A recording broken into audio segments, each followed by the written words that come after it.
Most point-and-click adventure games that I have played, many of them being my most favorites, have been mostly family-friendly with colorful, cartoony 2D graphics and art style, with memorable and funny characters and humor. Games such as The Curse of Monkey Island and Toonstruck from the 90s, and some more recent titles like Thimbleweed Park and Gippous, a Cthulhu adventure. So recently, I wanted to play a more serious, dark and mature adventure game for a change. And that adventure game was The Blind Prophet, Blood of the Apostle, or just The Blind Prophet. The game was crowdfunded on Kickstarter in February 2019 by a French indie studio called Ars Goetia. Ars Goetia? I'm not sure how to pronounce that name exactly. The project received almost 13,000 euros, the initial goal being modest 10,000, and I am one of the backers who pledged 15 euros. The game was then published by not only Ars Goetia themselves, but also Bludgeon Digital and Maple Whispering Limited exactly 1 year later in February 2020. On their Kickstarter page, the developers said that the goal of The Blind Prophet was to offer a mature look at the point-and-click genre, the foundation being built on strong storyline, a sense of fluidity, and a dark pleasing ambience, while of course being inspired by other adventure games such as the Broken Sword series and Bladerunner. Games they mistakenly referred to as LucasArts titles. So, how did they succeed? How did the game turn out? My name is Siperos and these are my thoughts on The Blind Prophet. The story is about an apostle named Bartholomeus, one of the chosen soldiers of God, doing his will in their war against demons. The apostles are incarnated on Earth to bring back the balance between good and evil by removing the taint of corruptive influence and freeing humans from the grasp of powerful demons. Again and again in a seemingly endless cycle, originally once in every 2 centuries, then 1 century, and today every 50 or so years due to demons' increased activity in recent times. Bartholomeus is incarnated again on Earth to hunt and put down the demons who have corrupted the city of Radborg, which I believe is somewhere in Europe like France or Germany, sometime in post-World War II era. Hard to say when exactly, but it's implied that maybe in the 60s, with smartphones, flat computer screens, and other modern technology apparently. Yeah, it's a little hard to try and pinpoint where and when the game takes place, but it is certainly based on our world since places like Rome and Stalingrad are briefly mentioned. Despite that, the world building in general is so good that, in fact, I didn't even notice the small timeline and technology inconsistencies until later when I thought about this more while writing the script. That is a sign of a well thought out setting.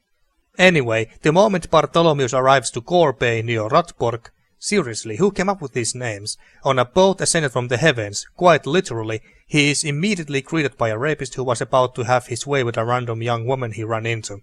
The big guy soon finds his hand cut off cause he was dumb enough not to back off when someone with a big sword on his back told him to leave the poor woman alone. We make sure the girl whose name is Vicky is okay before we continue our pursuit on the rapist who, judging from his blood-red eyes, was corrupted by demonic influence. We follow him to his apartment and, after solving some puzzles, we confront the man, whose name is Butani, and after trying to reason with him and ask him some questions, we finish him off by beheading him.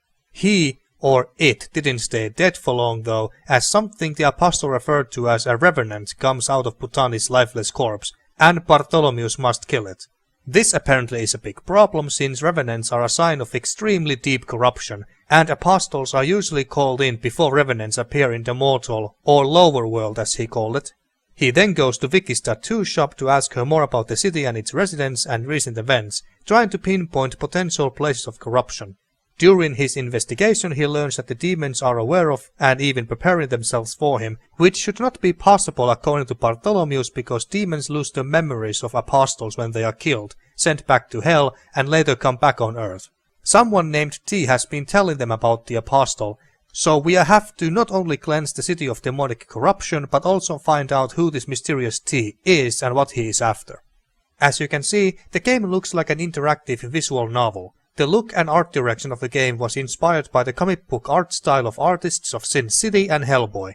The unique look and the dark tone of the game were the main reasons why I decided to back its Kickstarter project myself. All the backgrounds are beautifully hand-drawn with lots of details, making you really want to take it all in and inspect every nook and cranny of each scene. Scenes that constantly remind you that what kind of a rotten, corrupted and a shithole of a town Radborg is, whose glory days are long gone.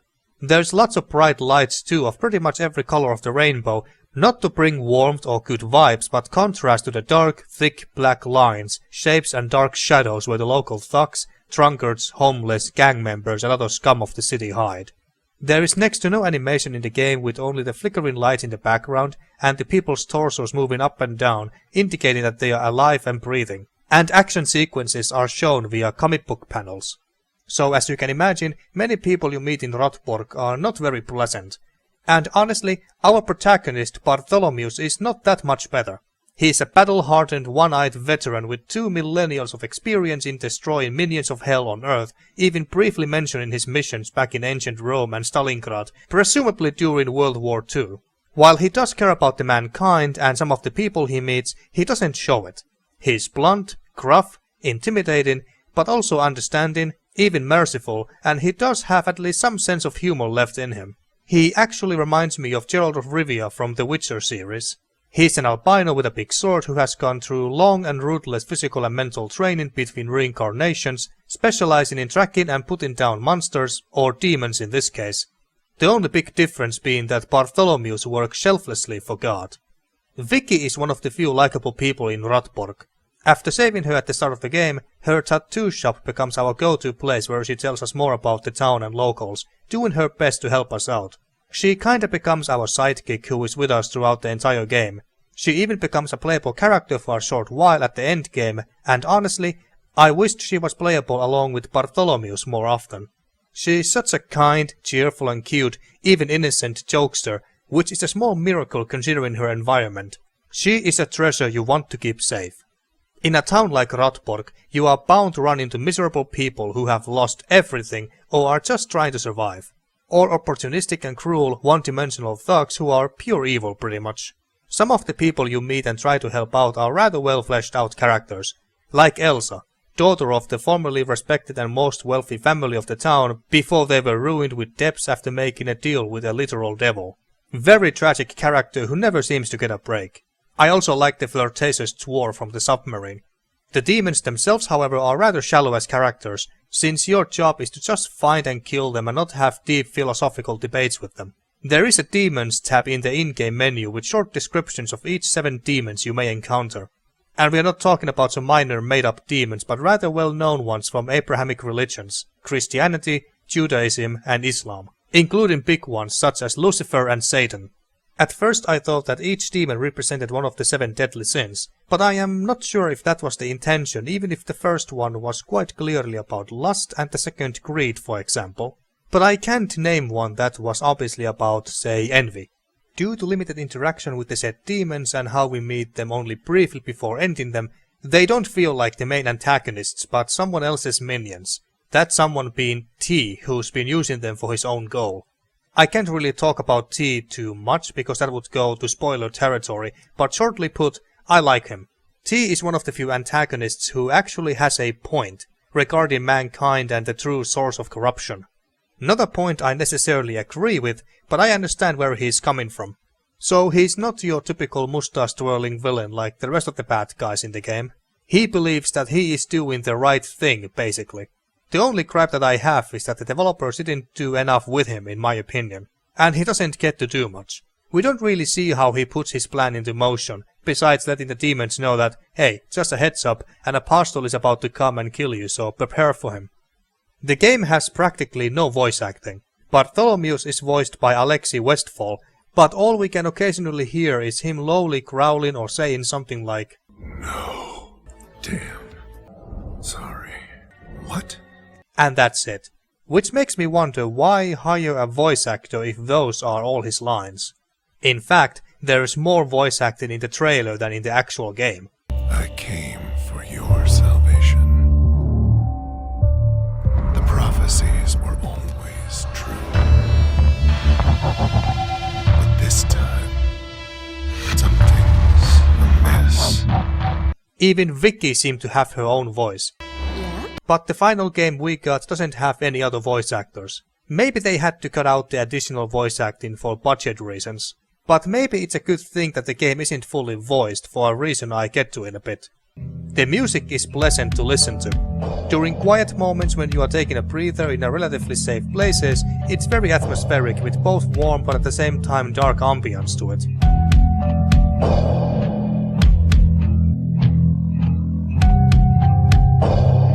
Out in the town it's usually grimmer and sinister, keeping you on your toes.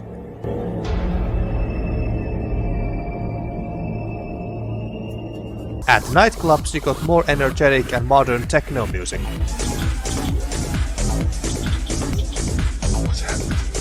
During the action sequences, it gets more intense and is the main reason why I myself felt a little tense as I watched the comic book panels appearing, seeing the events unfold and usually someone either losing a body part or dying horribly.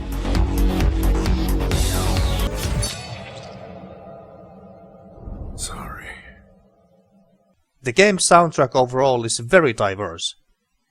The Blind Prophet is a very story-driven game, even more so than say Unavowed for example with all the dialogue and cutscenes.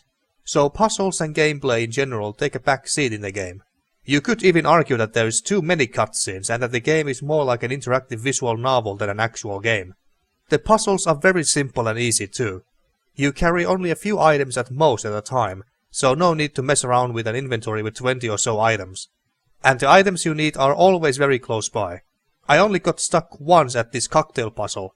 Yes, another cocktail puzzle. And that was because I approached the puzzle from a completely wrong angle, while other players whose Let's Plays I watched afterwards figured it out almost immediately. Sure made me feel dumb. And unfortunately some of the puzzles were just badly designed. Like this one for example. I need to open this gate here to enter the abandoned manor by using this mechanism here, rotating the circles with symbols on them until they are in the right positions. I couldn't tell you what the solution is because I solved it by accident, so I didn't even learn the logic behind the symbols. The people I watched playing also solved this the same way and no one understood it. The game provided no clues or hints for this puzzle. And you can't even leave this screen, so once you click on the mechanism, you are stuck here until you solve the puzzle. And there's some other frustrating moments. Like in this puzzle where at a point I wasn't provided enough information on the diary about the voyage. So in the end I had to force it by trying all the possible combinations to make the little boat move. Oh, and you couldn't leave this screen either until you filled the glass and either succeeded or failed. Speaking about failing, you can die in this game, whether because you screwed up with a little puzzle or failed a quicktime event. But you are thrown back to right before you died, so there is no real punishment. Which I would imagine most people agree is good, but at the same time it also kills whatever little tension and fear of death the game could have had on the player. On a more positive note, the game does have different minigames in it, just to give you a little variety in gameplay, which I appreciate a lot in adventure games. The ones in the Blind Prophet are fun enough. I personally like the shooting range practice minigame. I just wish that you actually took a shotgun with you for demon hunting and later get to shoot real gang members who actually fire back. You know, to put your practice into real use. The game also has a hotspot highlight feature that you can use to see all the interactable hotspots. What I like about this one is that it's also our Apostle special power called Stalker's Eye, so it's not considered as just a game mechanic but as an ability the character has. And because Vicky is a normal human, she doesn't have that ability, and I think that's a very good way to implement such a feature. This next flaw, however, might be a deal breaker for many. The English translation. It's quite poor. You understand what people are saying and following the plot wasn't difficult or anything. But there is just so many typos and grammatical errors here and there. And sometimes even when a sentence is technically correct, it's still awkward and unnatural. This was something that I first noticed when I played the game's demo they provided on their Kickstarter page, and wished that they would hire someone to do proper English translation for the full game. Apparently they didn't. I assume that the French translation is better since the developers themselves are French. The other two languages offered are Spanish and Chinese, the latter provided by Maple Whispering. But even without the typos and grammar mistakes, the dialogue in general is just mediocre at best. Even laughably bad occasionally. Which again could be because English is not the developer's first language. But it's such a great shame that a story with a great premise is somewhat ruined due to the grammatical errors and uninteresting dialogue. For some this may not be a big deal, especially if your native language is not English, but for those who want more quality writing, The Blind Prophet disappoints. But what is really holding this game down, for me anyway, is the fact that the story doesn't feel complete. After defeating the fourth demon, it feels like the game is rushing you to the final confrontation with T, leaving some other characters and planned story arcs without any proper conclusions. You don't even get to hunt and put down all the 7 demons shown in the Demonomicon, so it really came as a shock to me that we would not encounter the last 3. Although the game did at the start inform me in the Demons tab that we would only meet 3 or 5 of them at each incarnation, but I totally missed that message, so it's partly my fault. So does this mean we meet different demons in every separate playthroughs? No. The story and demons you meet are the exact same every time, so we will never meet and kill the last 3 demons from the Demonomicon. I would not be shocked if 1/3 of the game was cut due to lack of time and or money, so they had to abandon the last 3 demons and cut short the other story arcs they had planned. For example, we run into this douchebag here a couple of times doing terrible things to people we are trying to help, and he gets away with it all. He just runs away and we never see or hear from him again. And I find it really hard to believe that this is what the developers had planned for this scumbag of a character I really wanted to see die horribly. Then there is this fella whom we run into 3 occasions, and the game heavily implies that he is not a normal man and has a role of some kind to play in the story. Could have been one of the demons for all I know. But we'll never know because the game completely forgets about him after our 3rd encounter around mid-game. I did like the ending itself though. That was a powerful and perhaps the most memorable moment in the game for me. It's about having faith in humanity and self-sacrifice, although not much is gained from the said sacrifice. Not particularly a happy ending, which I think fits the game's tone, but I bet many people won't like it and will see it as unrewarding and unsatisfying. The Blind Prophet is not a bad adventure game, in my opinion.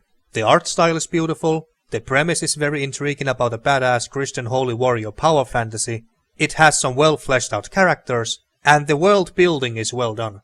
But the poor English translation and dialogue in general, some of the badly designed puzzles, and the story that felt like it was cut off prematurely and unfinished, leaving some story arcs and characters hanging without proper conclusion. And for some, the heavy emphasis on cutscenes and dialogue over gameplay prevents The Blind Prophet from being a great adventure game. And because of these serious flaws, I have a very hard time truly recommending this game to anyone besides those with keen interest in dark, gothic and mature stories with religious subject matter such as this. There is very little reason to go back to it. There are way better adventure games I return to from time to time.